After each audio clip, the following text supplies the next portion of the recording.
Imagina perderlo todo en cuestión de minutos. Tu casa, tus recuerdos, el lugar donde creciste. Un incendio arrasa con tu pueblo y cuando el humo se disipa solo quedas tú. Una madre con un bebé en brazos y las manos marcadas por la ceniza. Muchos habrían rendido su vida al dolor, pero ella, empujada por la necesidad de sobrevivir, entró al corazón del bosque, y lo que comenzó como un refugio desesperado se convirtió en el escenario de un renacimiento que nadie imaginaba. Con cada cicatriz levantó no solo una choza, sino un propósito. Del fuego nació una mujer conocida como la mujer del bosque. De la pérdida surgió una fuerza que inspiraría a toda una comunidad. Lo que no sabía es que su camino la enfrentaría a caciques poderosos, a traiciones inesperadas y a fantasmas del pasado. Pero también la llevaría a descubrir un secreto que cambiaría todo, que las cenizas no son el final, sino el comienzo de una nueva siembra. Quédate hasta el final porque en esta historia no solo encontrarás dolor y resistencia, encontrarás una lección de vida que puede cambiar la forma en la que miras tus propias cicatrices. Porque a veces lo que parece una maldición es el inicio de tu mayor milagro. La tarde olía a ocote y a plástico quemado, una mezcla áspera que raspaba la garganta y pegaba un velo aceitoso a la piel. Isela corría con el rebozo apretado al pecho. Dentro su bebé respiraba en ráfagas cortas como si también estuviera aprendiendo a huir. El pueblo quedaba atrás convertido en un rosario de llamas que trepaban por las vigas como oraciones dichas al revés. Los gritos eran ya una memoria quebrada cuando la Sierra Madre se abrió ante ella, un mural de verdes hondos troncos con cicatrices de rayos veredas que el sol apenas alcanzaba a visitar. La tierra al fin no olía a miedo sino a humedad y resina. Se detuvo junto a un ojo de agua y sin soltar al niño inclinó la frente hasta rozar la superficie. El frío le recordó que el mundo también sabía acariciar. Miró sus manos, piel levantada, líneas nuevas atravesando las viejas ampollas del horno de pan. Pensó que eran un mapa. Esa idea tan simple le supo menos a ceniza que cualquier otra cosa en todo el día. Del otro lado del claro la niebla bajaba como un telón. A esa luz le cabía un mundo, un colibrí tanteando el aire, las huellas frescas de un venado, una rama alta donde el viento tocaba un quejido parecido al de la madera cuando la astillan. Sobre una piedra casi escondida por el musgo, alguien había pintado con barro la silueta de una mano abierta. Los dedos apuntaban hacia arriba pidiendo y ofreciendo a la vez. Alguien vivió aquí, pensó, o al menos supo mirar. El niño se agitó. Isela le acercó el pecho y el hambre del bebé fue un ancla a la vida. Cerró los ojos y dejó que el monte les hiciera un silencio alrededor ese, que no vacía, sino que acomoda. Cuando él volvió a dormirse, ella caminó el borde del agua y encontró hojas pequeñas de árnica. Su abuela paterna le había enseñado el respeto, pedir permiso antes de cortar. Rozó el tallo con los dedos, murmuró algo que nadie escuchó y guardó 2 hojas en el dobladillo del rebozo. El cuerpo recuerda lo que el miedo quiere borrar. Un zumbido llegó desde el norte. No eran abejas, motores alejándose o escondiéndose entre cañadas que no figuraban en ningún plano municipal. Isela se agazapó instintivamente y cubrió más al niño. Cuando el sonido se deshizo, quedó una cuerda tensa en su nuca. El bosque era refugio pero también frontera, y las fronteras alguien acostumbraba cobrar. Aquí, dijo al aire, aquí me quedo hoy. Con ramas largas levantó un techo mínimo contra un encino grueso. Entretejió palma seca encontrada bajo una peña, dejó un hueco a manera de puerta. El hacer con las manos la serenó. Juntó ocote caído para armar un fogón de 3 piedras. Encendió apenas una chispa lo suficiente para calentar agua sin delatarse con una columna de humo. La fragancia de resina viajó discreta como una señal aprendida antes de nacer. El atardecer llegó con sombras largas y pájaros que cambiaban de turno. En esa hora, el bosque parecía esperar. Isela metió las hojas de árnica en la latita con agua tibia y dejó que el vapor curara. El dolor de las manos aflojó, y con él esa rigidez en la espalda que había sentido desde la primera explosión. Recordó la voz de la abuela a media tarde cuando el comal escupía chispas. El monte es pariente, mija. Si te da, dale las gracias trabajando bien. La memoria no la tumbó, la enderezó. Encontró colgado de una rama baja un trozo de manta deshilachado, blanqueado por el sol. No era basura, era una señal. La guardó. No estoy sola, se dijo, y le gustó que la frase no fuera una súplica, sino un dato. El niño estornudó. Ella lo acomodó sobre hojas secas, sintiendo bajo el cuerpo una vibración leve, quizá un arroyo subterráneo, o la simple imaginación de quien ha visto demasiado fuego y necesita inventar músicas que no queman. Entonces, al límite de la vereda, apareció un venado joven. La miró fijo, el ojo negro como un pozo de noche. Bajó la cabeza, la levantó, dio 2 pasos sin prisa, y se perdió entre helechos. Isela levantó la palma abierta, esa que llevaba la mitad de su historia escrita en cicatrices, y se quedó con la mano suspendida en el aire, como si compartiera un secreto. Cuando se animó a encender otra chispa no fue por el frío, sino por la necesidad de decir: estoy aquí, de una forma que la tierra entendiera. La niebla bajó un poco más, envolviendo la choza recién nacida con esa paciencia que solo tienen las madres y los montes. Un par de luciérnagas probaron el borde del agua. En el cielo, una estrella nada más. No me definió el fuego, susurró mirándose las palmas. Me define lo que plantemos después. Escribirlo con carboncillo en la corteza del encino le pareció demasiado. En su lugar, repitió la silueta de la mano de barro ahora sobre la tablita improvisada que hacía de puerta. No era adorno, era promesa. Mañana buscaría palma mejor. Mañana preguntaría al viento por una vereda que llevara a alguien que supiera más. Mañana, si el destino quería, aprendería la lengua del monte sin confundirla con la de los hombres que cobran. Pero la noche no traía solo promesas. A lo lejos, una claridad naranja demasiado firme para ser atardecer le recordó que el mundo de abajo seguía encendido por manos que firmaban con gasolina. La palabra firma le cruzó la espalda como un hilo frío. Se abrazó al niño, y antes de que el sueño la venciera, vio un resplandor pequeño entre la niebla al borde del claro. No era luciérnaga. Era una brasa apenas cubierta con tierra, señal de que no hacía mucho alguien había encendido allí otro fogón, quizá con las mismas ganas de no ser encontrado. Isela apagó con los dedos la pequeña luz, la cubrió de tierra, y dejó un puñado de piñitas encima, como quien pone una ofrenda. Mañana, se dijo, seremos 2 o 3, o los que quepan en este claro sin romperlo. Cerró los ojos por fin. El monte que no sabe mentir respondió bajando la niebla sobre ambos sin ruido y con la exacta temperatura de las cosas que comienzan. La mañana llegó como un murmullo verde. El sol apenas rozaba las copas de los pinos cuando Isela abrió los ojos con la sensación de que el bosque la había velado durante toda la noche. El bebé seguía dormido abrazado a su pecho tibio, como si él hubiera sabido desde el principio que ahí estaban a salvo.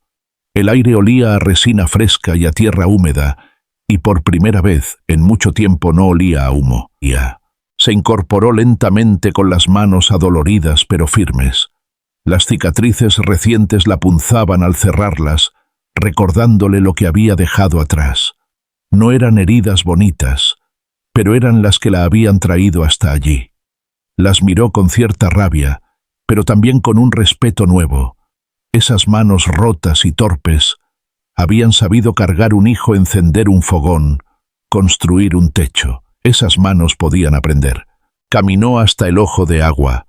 El espejo natural devolvía un rostro que ya no reconocía, el cabello apelmazado por el humo, la piel tiznada de ceniza, los labios partidos.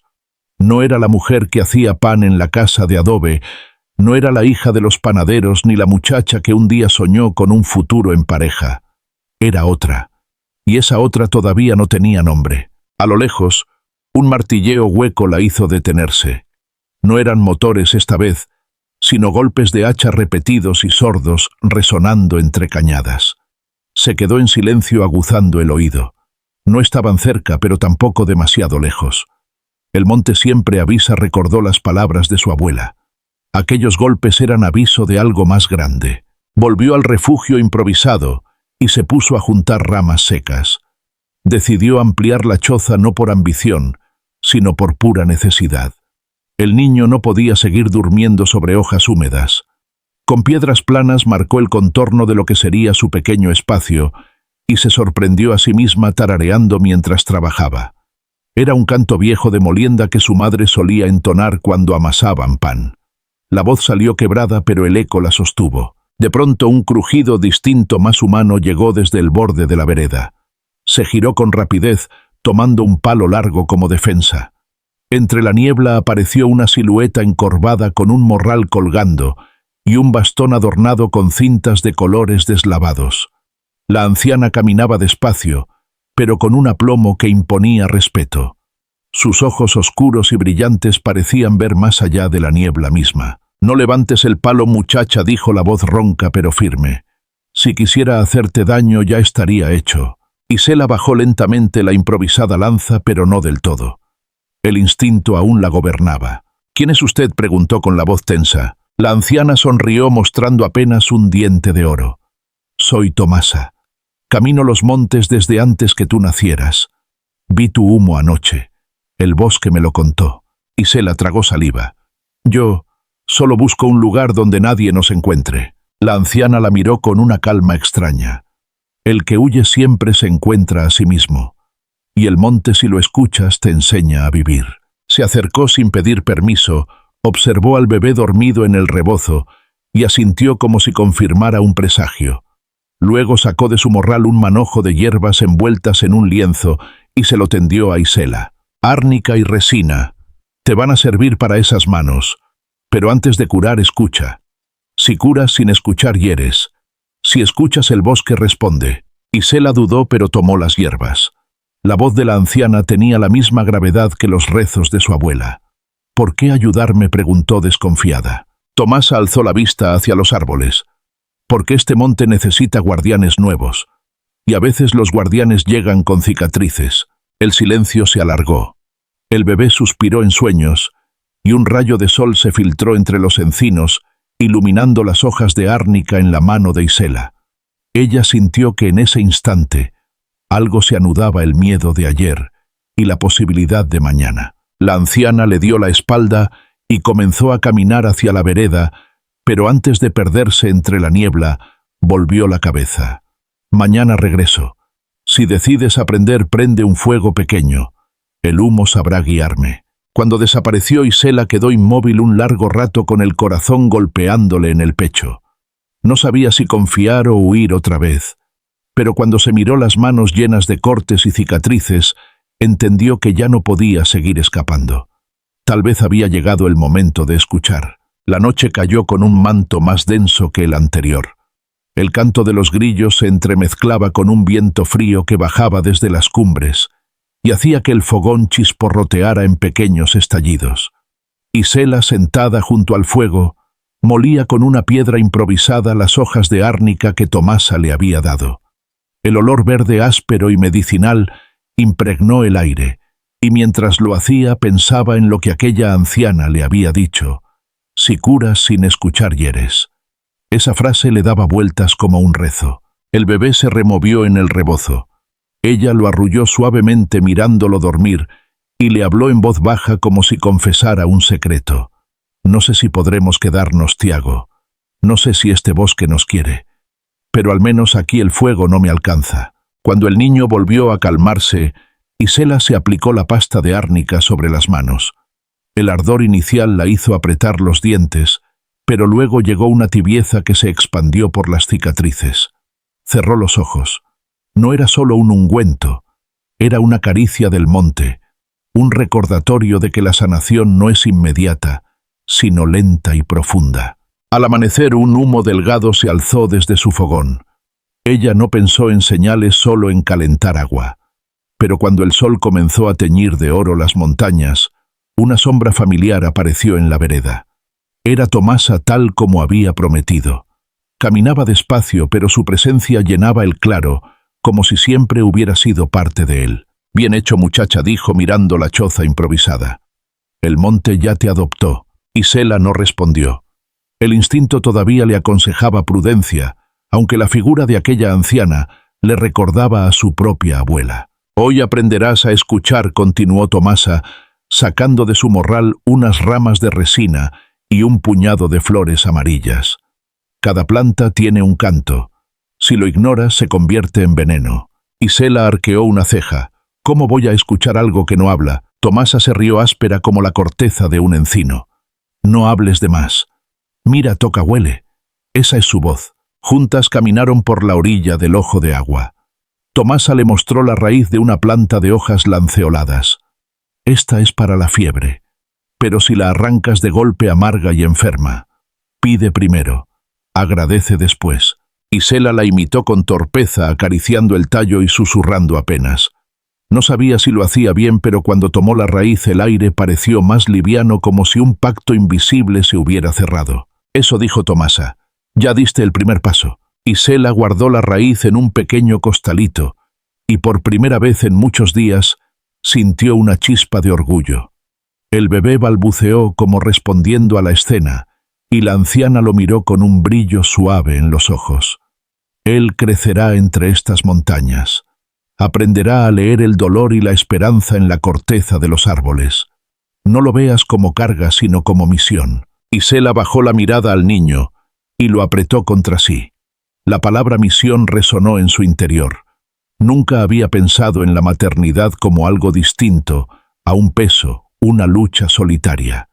Pero ahí, entre la resina y el canto de los pájaros, comenzó a sonar como un destino. Cuando el sol estuvo alto, Tomasa se despidió.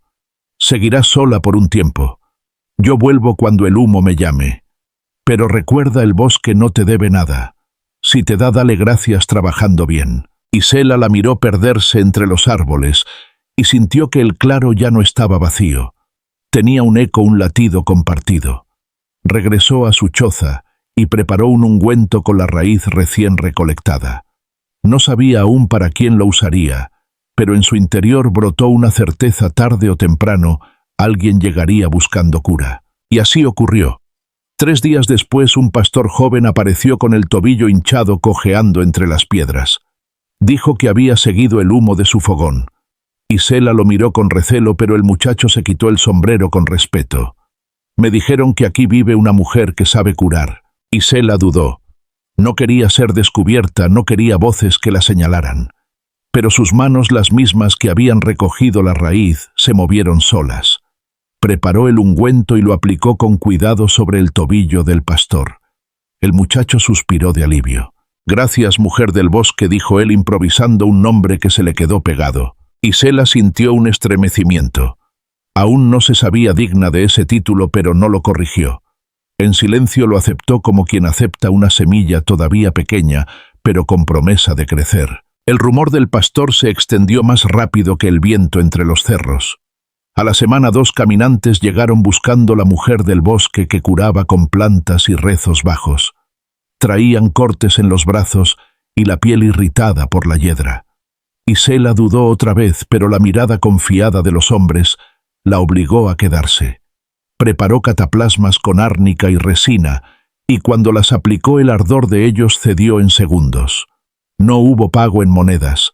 Le dejaron un costalito con maíz y un poco de sal. Esa noche, al ver los granos amarillos en sus manos, Isela comprendió que algo había cambiado. No solo sobrevivía, comenzaba a sembrar otra forma de vida. Su hijo, todavía pequeño, mordisqueó un grano de maíz y rió. El eco de esa risa llenó la choza como si fueran campanas. Los días siguientes trajo visitas inesperadas. Una mujer con dolores de parto que no confiaba en los médicos del pueblo. Un anciano con la espalda rígida como tronco seco. Un niño con la piel ardiendo de fiebre. Cada uno llegaba con la misma pregunta: «¿Eres tú la mujer del bosque?». Y cada vez que lo decían, Isela sentía una mezcla de temor y orgullo. Se sabía frágil aprendiz apenas, pero el bosque parecía empujarla a responder que sí. Una tarde, mientras machacaba corteza para preparar un té, escuchó un crujido extraño. No eran pasos de pastores ni voces conocidas. Se tensó, abrazó al niño y salió con cautela. Al borde del claro había un hombre alto con una mochila y una cámara colgando. Tenía la ropa manchada de tierra y el sudor le brillaba en la frente. Levantó la mano en señal de paz. «No quiero asustarte», dijo con voz ronca. «Soy Emilio, reportero. Busco pruebas de los incendios. Me dijeron que aquí podría encontrar respuestas». Isela lo miró con desconfianza. El resplandor del fuego todavía vivía en su memoria como un enemigo invisible. «Si vienes a grabarme, da la vuelta. Aquí no hay espectáculo». Emilio bajó la cámara con lentitud. «No quiero tu imagen. Quiero la verdad. Tengo fotos satelitales. Los incendios no son accidente. Alguien está marcando estas tierras como si fueran suyas». Isela apretó el rebozo contra el pecho sintiendo la respiración tibia de su hijo.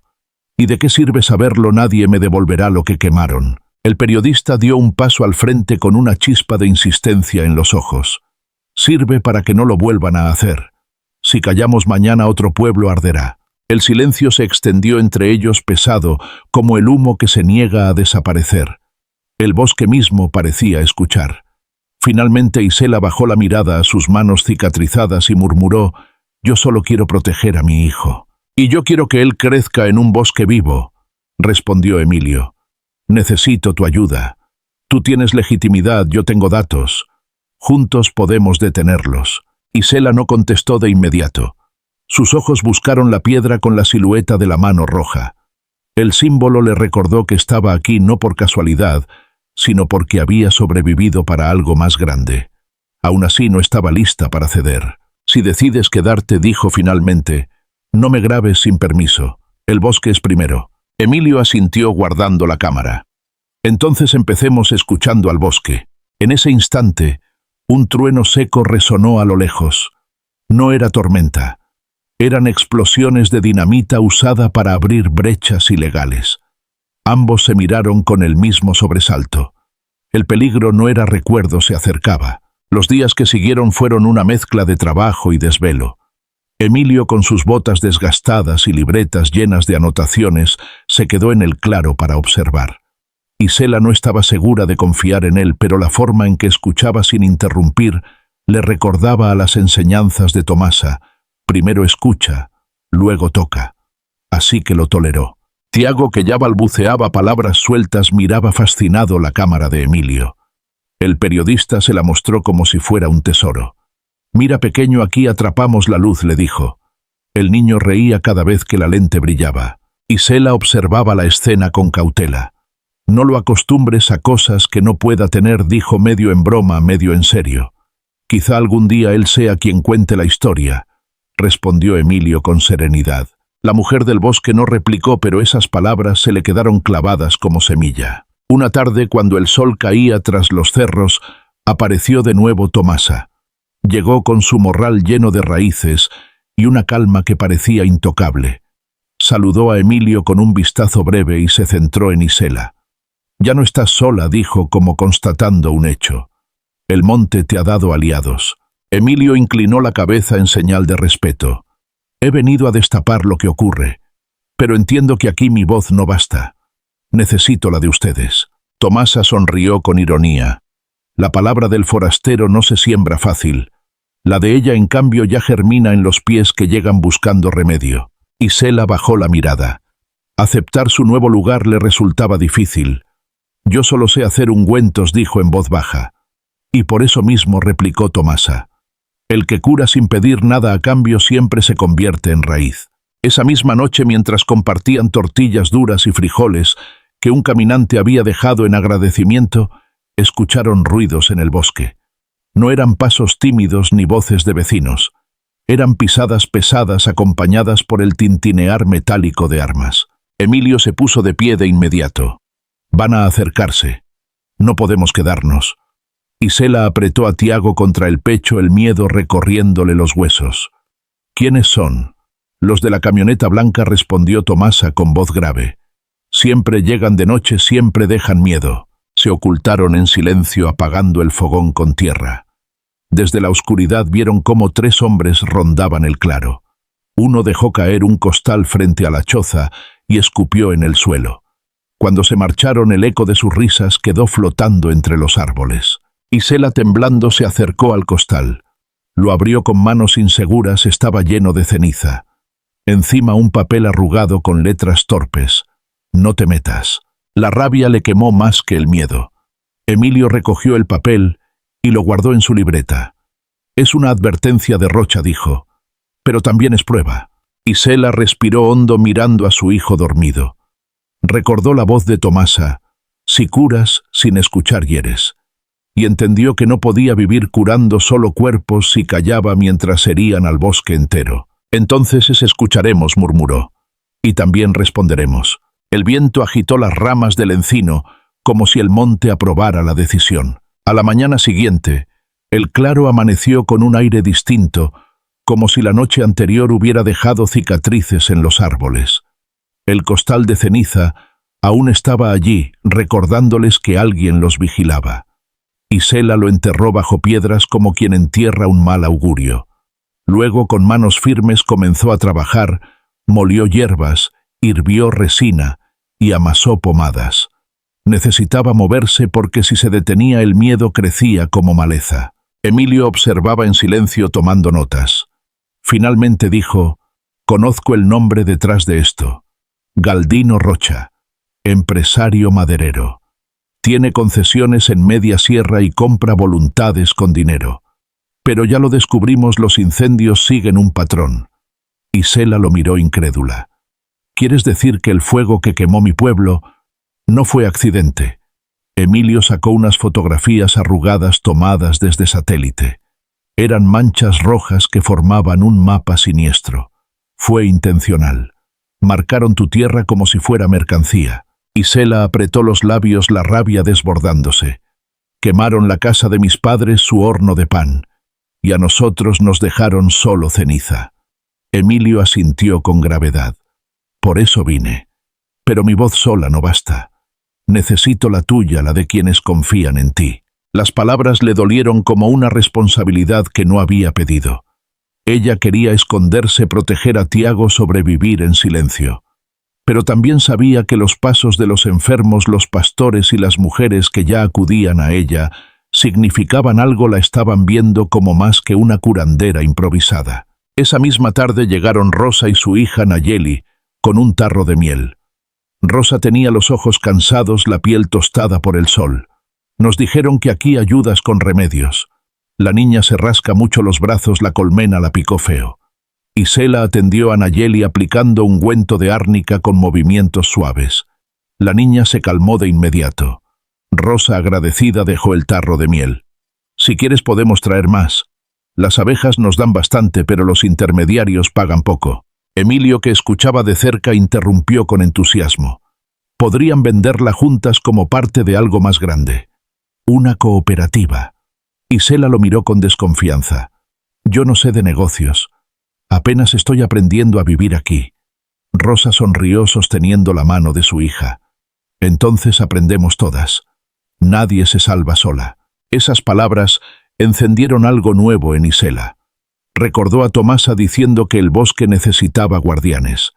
Quizá no bastaba con curar tobillos y fiebre, había que curar también la manera en que vivían. Por la noche, mientras Tiago dormía, Isela extendió en la tierra las semillas que él coleccionaba en un puñito de tela. Las miró una por una, pequeñas y frágiles, y comprendió que así se veía ahora la esperanza como algo minúsculo, que si se cuidaba podía crecer más fuerte que el fuego. Alzó la vista al cielo estrellado y murmuró casi como un juramento: «No me callarán. Si este bosque me dio refugio, yo lo defenderé». El viento recorrió las ramas del encino, y en su murmullo Isela creyó escuchar la voz de Tomasa. «El monte responde cuando se le escucha». La noticia de la mujer del bosque siguió esparciéndose como polen en temporada de flores. Cada semana llegaban más personas con dolores, heridas o simplemente curiosidad. Traían gallinas, maíz, miel o frijoles como pago. La choza se transformó poco a poco en un centro de encuentro. Entre los frascos improvisados de vidrio reciclado, las macetas de barro y los costales de hierbas secándose al sol, el lugar empezó a oler no solo a resina y humo, sino también a comunidad. Tiago crecía observando cada detalle. Aprendió a reconocer la savia pegajosa del pino, a distinguir el canto de las aves que anunciaban lluvia, y a usar un silbido corto para llamar a su madre cuando jugaba entre los arbustos. Sus ojos brillaban con curiosidad, y cada vez que Isela lo veía recordaba que todo lo hacía por él. Un día, Alma Rentería, la abogada comunitaria, llegó hasta el claro guiada por Rosa y Nayeli. Traía un portafolios gastado y un sombrero ancho para protegerse del sol. Saludó con una firmeza que no intimidaba, sino que daba confianza. Me hablaron de lo que hacen aquí, pero también me hablaron de las amenazas. ¿Sabes lo que significa ese costal de ceniza?, preguntó, mirando directo a Isela. Isela asintió con el ceño fruncido. Quieren que nos callemos.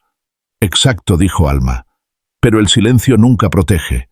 Protegen los papeles. La abogada extendió sobre una mesa improvisada unos documentos.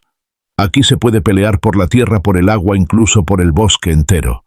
Podemos crear un fideicomiso comunitario, blindar su trabajo, registrar su marca. Si todo queda en palabras, Galdino Rocha se los traga. Pero si queda en papeles, aunque queme, no podrá borrarlo. Isela se mordió los labios. Apenas sabía firmar su nombre. Los papeles le parecían un mundo ajeno. ¿Y si firman y luego se burlan de nosotros?, preguntó con voz temblorosa. Alma la miró fijo con paciencia. El papel no te hace libre, pero hace a los otros responsables. Eso es lo que temen los poderosos, que dejes huella donde no puedan borrarla. Rosa intervino apretando la mano de Isela. Si confiamos en tus remedios, también podemos confiar en esto. Ya no estamos solas. El ambiente se cargó de una mezcla de miedo y esperanza. Emilio, que escuchaba en silencio, encendió la grabadora de su cámara y habló. No pienso mostrar tu rostro si no quieres. Pero el mundo debe saber lo que ocurre aquí. La historia puede volverse luz. Isela respiró hondo. Miró a Tiago, que jugaba con semillas en el suelo, ajeno a la tensión adulta. Recordó cómo el fuego había arrasado todo sin pedir permiso. Si guardaba silencio, ese fuego se repetiría una y otra vez en otros pueblos. Entonces hagámoslo, dijo al fin con la voz baja pero firme. Pero no quiero limosna. Quiero papeles que el rico no pueda quemar. Alma sonrió. Así se habla. El bosque va a tener quien lo defienda. La decisión estaba tomada. Y aunque el miedo seguía allí por primera vez, Isela sintió que no era más grande que su determinación. El fuego la había marcado, sí, pero el bosque estaba comenzando a nombrarla. El trabajo se multiplicó.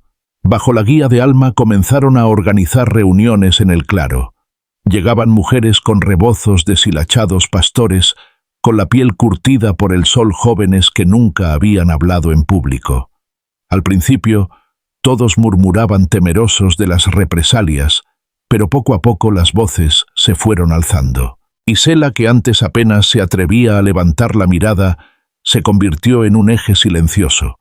No hablaba mucho, pero sus manos cicatrizadas reposaban sobre la mesa, y bastaba con que las mostrara para que todos recordaran lo que había perdido y lo que aún podía arder si callaban. No quiero venganza, dijo un día frente al grupo. Quiero futuro.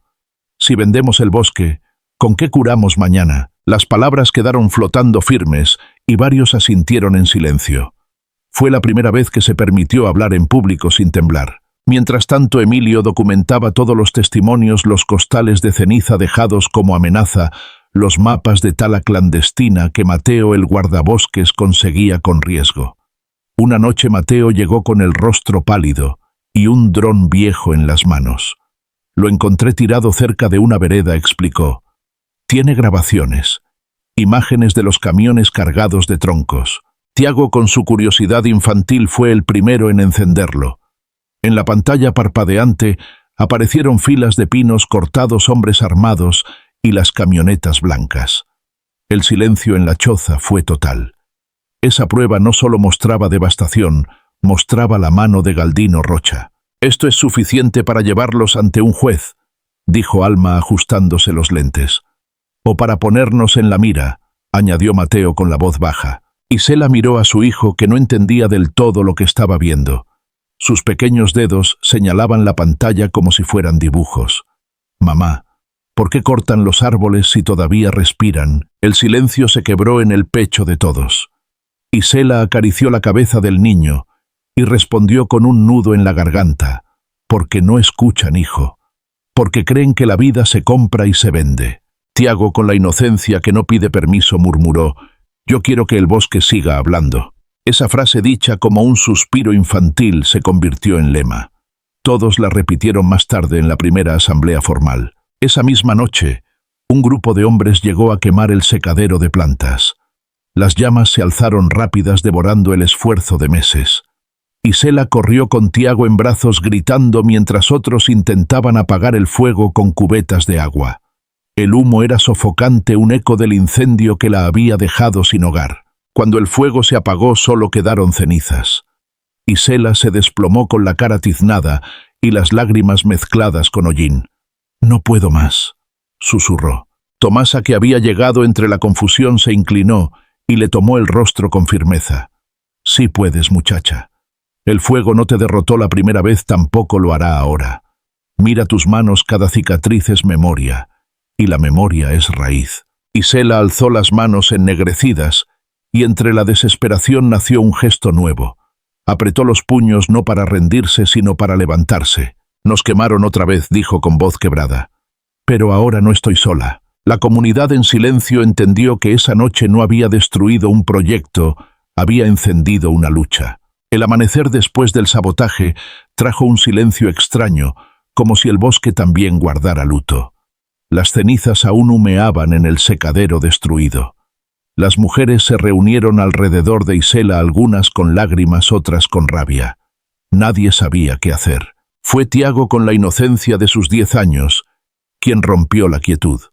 Había recogido un puñado de semillas chamuscadas del suelo y las mostró en sus pequeñas manos. «Mamá, ¿y si plantamos otra vez?», preguntó. Isela lo miró largo rato. Ese gesto sencillo le devolvió una fuerza que creía perdida. Se puso de pie, levantó la voz y habló a todos. «Ellos creen que si nos queman una vez no tendremos valor de empezar de nuevo. Pero nuestras raíces son más profundas que su fuego. Si plantamos otra vez, será con más fuerza». Alma aprovechó el momento para dar el siguiente paso. «Necesitamos organizarnos legalmente. Ya no basta con resistir. Debemos blindar este bosque con papeles que nadie pueda quemar. Existe una figura, el bosque, como sujeto de derechos. Si logramos que lo reconozcan, ya no podrán tocarlo sin consecuencias». Las miradas se cruzaron incrédulas al principio. Isela frunció el ceño. «¿El bosque? Sujeto de derechos? ¿Cómo puede el papel darle voz a los árboles?». Alma, con su tono paciente, explicó: «Porque cuando la ley reconoce al bosque, reconoce también a quienes lo cuidan. Es una manera de decir que no somos intrusos aquí, sino guardianes». Emilio, que grababa desde un costado, apagó la cámara un instante. «Esto puede convertirse en una noticia que cruce fronteras. Pero no quiero que la historia sea mía, sino de ustedes. Yo solo puedo encender la luz». El corazón de Isela latía fuerte. La recordaba a sí misma huyendo del primer incendio con el niño envuelto en el rebozo y el miedo marcándole cada paso. Ahora en ese mismo monte estaba de pie frente a su comunidad, con cenizas a los pies y determinación en la voz. «Si el bosque habla a través de nosotras, que así sea. Yo mostraré mis manos. No son vergüenza, son prueba de lo que hemos sobrevivido». Entonces, en medio de la asamblea, alzó sus palmas cicatrizadas frente a todos. El gesto fue simple pero poderoso.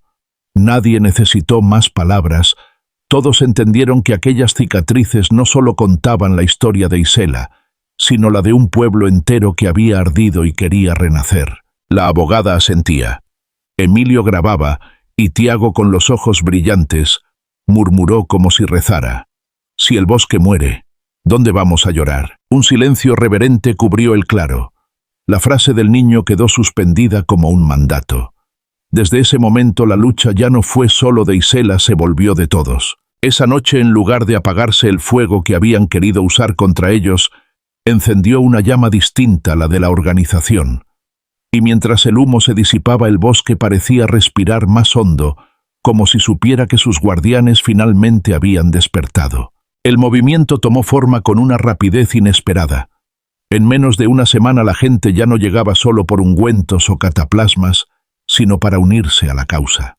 Las reuniones crecieron, campesinos, apicultoras, pastores, mujeres, que antes callaban sus dolores, se sentaban alrededor de Isela escuchando y proponiendo. El claro se volvió un círculo vivo, donde cada voz pesaba. Mateo, el guardabosques, apareció una tarde con mapas arrugados y una libreta llena de coordenadas. Sus manos temblaban, pero sus palabras eran firmes. Tengo pruebas de las rutas de tala clandestina. Sé dónde guardan la madera y cuáles veredas usan. Pero si las entrego yo solo me matan. Si las entregamos todos no podrán silenciarnos. Isela lo miró con respeto. El hombre que siempre había sido una sombra en el monte, ahora hablaba con valentía. Entonces camina con nosotros, le dijo. El miedo se reparte, y así se vuelve más ligero. Rosa y Nayeli aportaron lo suyo, frascos de miel etiquetados a mano con dibujos de abejas y montañas. La abeja enseña, dijo Rosa. Nadie hace todo, pero todas hacen algo. Que nuestra miel también cuente la historia del bosque. De esas ideas nació algo nuevo. Isela y las demás comenzaron a diseñar empaques sencillos, marcados con una silueta de manos cicatrizadas. Manos de ceniza lo llamaron. No era un negocio aún, sino un grito de identidad. Esas manos que habían sobrevivido al fuego ahora producían vida. Mientras tanto, Alma viajaba al pueblo cercano para registrar documentos y levantar actas. En cada visita regresaba con noticias, algunas alentadoras, otras llenas de trabas burocráticas. Quieren desgastar nuestra paciencia, explicó un día. Pero cada firma, cada sello, es una piedra que refuerza nuestra casa. Emilio, por su parte, transmitía en vivo fragmentos de asambleas y entrevistas. La señal era débil, pero lo poco que alcanzaba a subir a Internet comenzaba a llamar la atención en la ciudad. Un hashtag surgió de manera espontánea: El bosque habla. Galdino Rocha no tardó en reaccionar. Un emisario suyo llegó con botas nuevas, perfume caro y una sonrisa condescendiente. Dejó sobre la mesa una carpeta llena de ofertas, dinero, maquinaria, promesas de empleo seguro. El señor Rocha quiere que esto crezca, pero con visión moderna. Ustedes hacen pomaditas, nosotros podemos convertirlo en industria. ¿Qué dicen? Isela se levantó despacio, alzó las manos cicatrizadas y las mostró como ya era costumbre. Esto no se vende. Lo que nació de ceniza no se cambia por humo. El emisario se fue molesto, dejando una amenaza velada en sus palabras: no se equivoquen. El futuro no espera a los pobres. Esa misma noche la comunidad decidió marchar. No sería una protesta ruidosa, sino un peregrinaje de dignidad.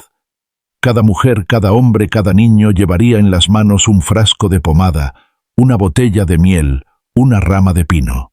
Querían mostrar que el bosque no era mercancía, era vida. Tiago, sentado en el regazo de Isela, preguntó con su inocencia habitual: «¿Y si no nos escuchan, mamá?». Ella le acarició el cabello. «Entonces gritaremos hasta que el monte mismo hable por nosotros». El día de la marcha amaneció con un cielo claro, casi insolente. Desde temprano, hombres y mujeres comenzaron a reunirse en el atrio de la iglesia del pueblo vecino, el único lugar lo bastante amplio para recibirlos. Padre Esteban, que en otros tiempos pedía prudencia, ahora abría las puertas sin titubeos. «Hay silencios que son pecado», dijo, entregando el espacio. «Hoy toca hablar».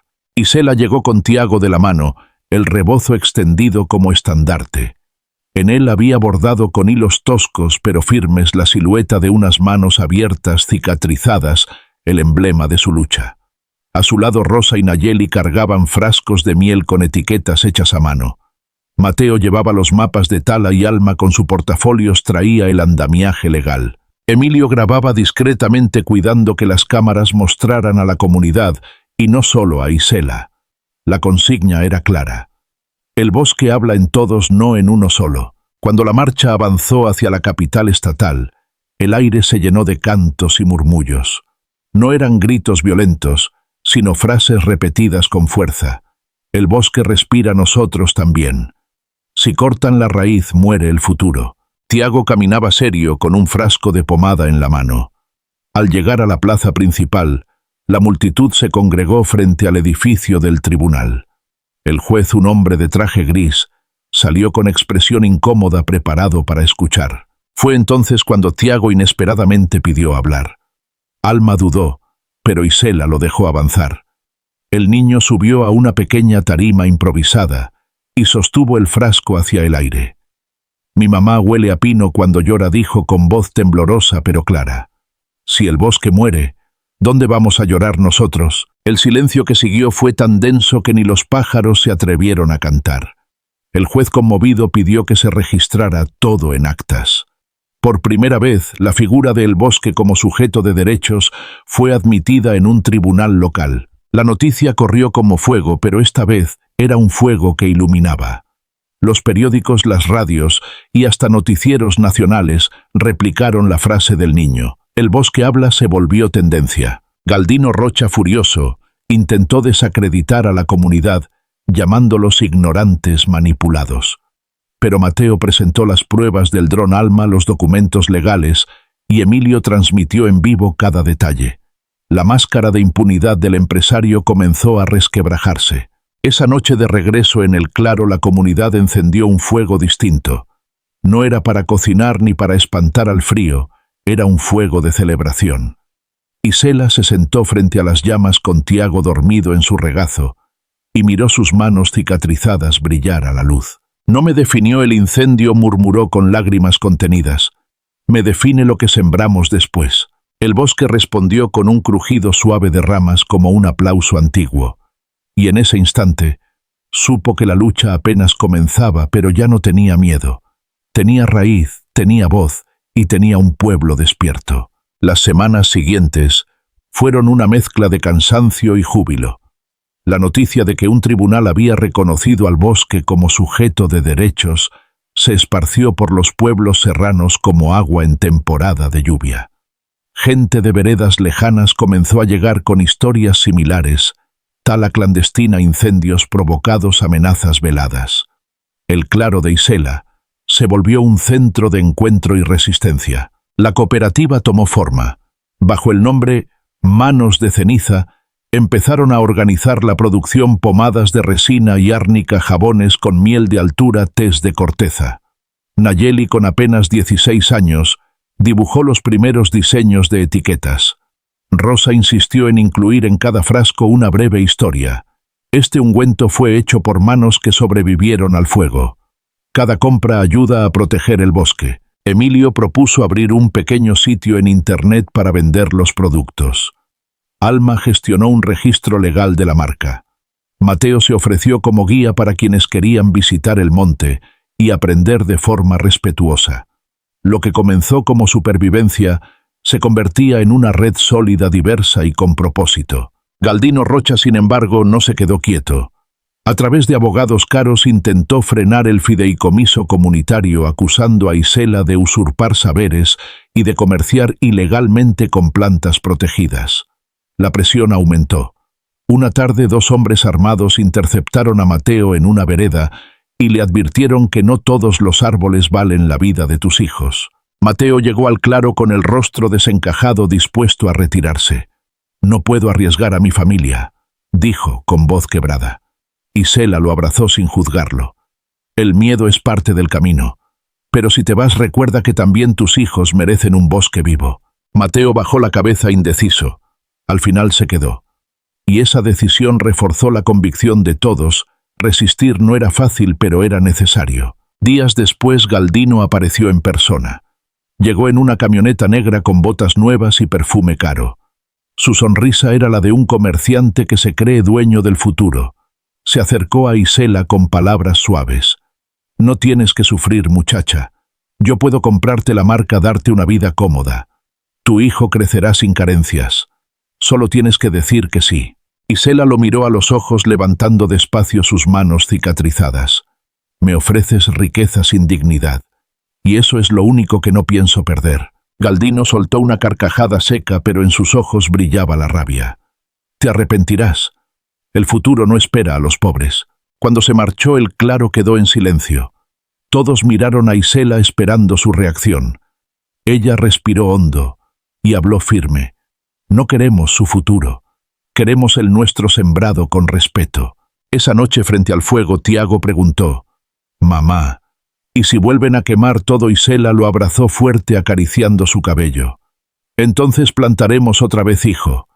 Y cada vez que nos quemen creceremos más fuertes».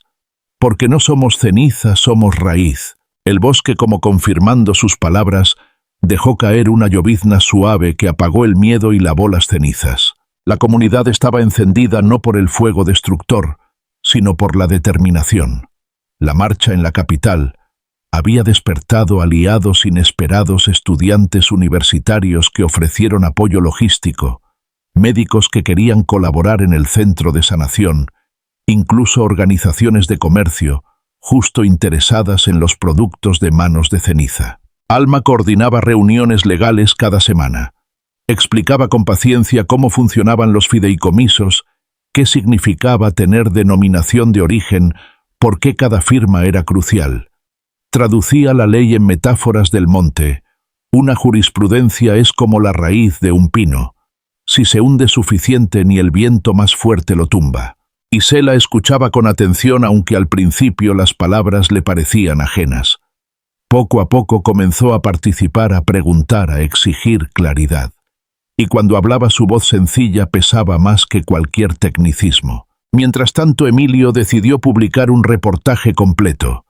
El título era directo: Cuando el bosque habló, la resistencia de la Sierra Madre. El texto se viralizó con imágenes de las manos cicatrizadas de Isela levantadas en asamblea. Por primera vez, ella vio su historia contada en las pantallas no como víctima, sino como líder. Pero Galdino redobló la presión. Organizó campañas mediáticas en su contra, llamándolos manipulados por intereses extranjeros. Mandó a sus hombres a recorrer los caminos de noche, sembrando miedo con disparos al aire. El ambiente se tensó. Algunos dudaron pensando en rendirse. Fue entonces cuando Tiago, con apenas 10 años, sorprendió a todos. En una asamblea abarrotada pidió hablar. Subió a la tarima improvisada y levantó la voz. No tenemos miedo porque el bosque no tiene miedo. Si el monte se levanta otra vez después del fuego, ¿por qué no nosotros? El silencio dio paso a un aplauso unánime. El niño había dicho lo que todos necesitaban recordar. Aquella fuerza los llevó a la acción más arriesgada, una denuncia penal contra Rocha, respaldada por pruebas del dron, testimonios de campesinos y documentos de Alma. Sabían que sería una batalla larga, pero ya no podían dar marcha atrás. El día de la audiencia, Isela entró al tribunal con su rebozo extendido. Varias mujeres lo sujetaban también como un estandarte compartido. Emilio transmitía en vivo y Mateo llevaba los mapas enrollados bajo el brazo. Alma avanzaba con paso firme, sus carpetas bajo el brazo, como si fueran armas. Frente al juez, Galdino sonreía con desdén. Son campesinos sin preparación. No saben lo que dicen. Isela se levantó mostrando sus manos marcadas. No necesito títulos para demostrar lo que el fuego nos hizo. Estas cicatrices son pruebas, y este pueblo es testigo. La sala entera contuvo la respiración. Tiago desde su asiento murmuró en voz baja pero audible: el bosque está mirando. El juez, incómodo, pidió silencio. Pero algo había cambiado, ya no eran invisibles.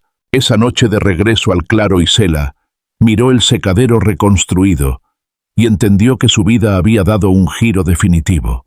No era solo madre ni sobreviviente, era guardiana, era líder, era raíz que rompía la piedra. El juicio contra Galdino avanzó como un río lento y lleno de piedras, pero avanzó. Cada testimonio era una semilla plantada en terreno árido. Doña Lorenza, la anciana de 80 años que todos respetaban, habló con voz quebrada sobre incendios de décadas pasadas. Cuando el monte llora así es porque ya lo tenían vendido. Siempre fueron los mismos apellidos. Mateo presentó sus mapas señalando rutas clandestinas de tala. Los ojos le temblaban, pero su voz se mantuvo firme. Yo pensé que cuidaba árboles. Resulta que cuidarlos me cuidaba a mí. Alma desplegó su carpeta de documentos como si cada hoja fuera un tronco sólido. Registros de compra de tierras, permisos falsificados, nombres repetidos en concesiones. La sala, acostumbrada al tedio de tecnicismos legales, escuchó con atención insólita. Emilio, aunque no testificaba formalmente, transmitía cada instante en vivo. Su voz se había vuelto discreta, apenas contextualizaba, dejando que fueran los campesinos, las mujeres y los niños quienes hablaran. En la ciudad, Miles seguían la transmisión. El bosque. Habla crecía como fuego bueno encendiendo conciencias. Galdino acorralado jugó su última carta. Hizo llegar a Isela una oferta directa, una cifra millonaria por la marca Manos de Ceniza y un puesto honorario en su empresa. La cita fue en un café elegante de la capital. El hombre la recibió con sonrisa medida y tono paternalista. Tú haces pomaditas, yo hago futuro. Ven conmigo, y nunca más pasarás hambre. Isela lo escuchó en silencio sin probar el café. Al final, levantó despacio sus manos cicatrizadas. Me ofreces abundancia sin alma. Pero estas manos me enseñaron que el valor no está en lo que se compra, sino en lo que se cuida. No voy a vender mi dignidad. La cara de Galdino se endureció. Entonces prepárate para perderlo todo. Ya lo perdí una vez, respondió ella con calma. Y del fuego nació esto. No tengo miedo. El eco de sus palabras la acompañó de regreso al bosque. Esa noche la comunidad encendió velas alrededor del secadero reconstruido. No eran llamas de destrucción, sino de vigilia. Cada persona depositó una semilla junto al fuego como símbolo de lo que estaban defendiendo. Tiago, con sus ojos grandes reflejando la luz, se acercó a su madre. «Ganamos ya», y Isela lo abrazó apretándolo contra su pecho. «Todavía no, hijo. Pero ahora el bosque habla con nosotros. Y cuando el bosque habla nadie lo puede callar». El murmullo de los árboles respondió, y todos supieron que estaban escribiendo una historia que iba más allá de papeles y juicios. Era la historia de un pueblo renaciendo desde la ceniza. El día decisivo llegó con un aire extraño, mezcla de expectativa y cansancio acumulado. La audiencia final se celebró en un tribunal abarrotado. Campesinos, estudiantes, periodistas, incluso curiosos de la ciudad, se agolpaban en los pasillos. Afuera en la plaza, la comunidad había montado un altar improvisado con frascos de pomada, ramas de pino y tarros de miel. Isela entró con el rebozo extendido como bandera. A cada paso recordaba el incendio, el miedo, las cenizas en las que creyó morir. Ahora, esas mismas cenizas habían dado nombre a algo más grande. Manos de Ceniza ya no era solo su historia, era la de todos. El juez tomó asiento con gesto severo. Los abogados de Rocha se levantaron hablando de progreso, de inversión, de modernización ecológica. Sus palabras eran pulidas pero huecas.